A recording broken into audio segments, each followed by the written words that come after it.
Humarap na sa unang pagkakataon si Kris Aquino sa media matapos ang ilang taong pakikipaglaban sa kanyang sakit na autoimmune. Dumalo si Kris Aquino sa Stargate People Asia Awards 2025 na ginanap ngayong gabi para suportahan ang kanyang matalik na kaibigan na si Michael Leyva na tumanggap ng award. Ito ang unang pagkakataon na humarap sa media si Kris Aquino matapos ang ilang taong pakikipaglaban sa kanyang sakit na autoimmune.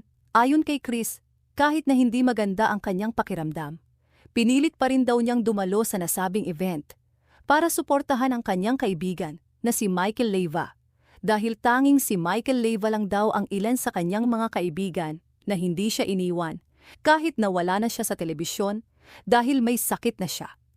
Why is Michael special to you? He's more than just a friend. He's really like the younger brother I never had. Suot ni Kris Aquino ang kanyang yellow inner top, ang pink blazer, makikitang nakasuot rin siya ng yellow mask, at naka-light pink floral long skirt naman ito. Makikitang sobrang payat na ni Kris Aquino, at maririnig sa kanyang boses na hirap na rin siyang magsalita.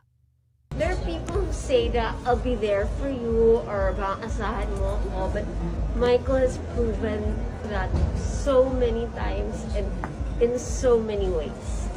Nang matanong ng media si Kris Aquino kung kumusta na siya ngayon, sinabi ni Kris na hindi pa rin siya okay at katunayan ay nahihilo na raw siya.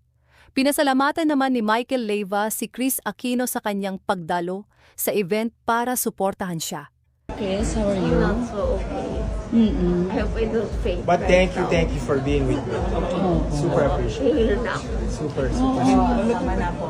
Marami naman ang natuwa sa first public appearance na ito ni Kris Aquino sa media at umaasa ang kanyang mga taga-suporta na sana ay makabalik na ito sa telebisyon.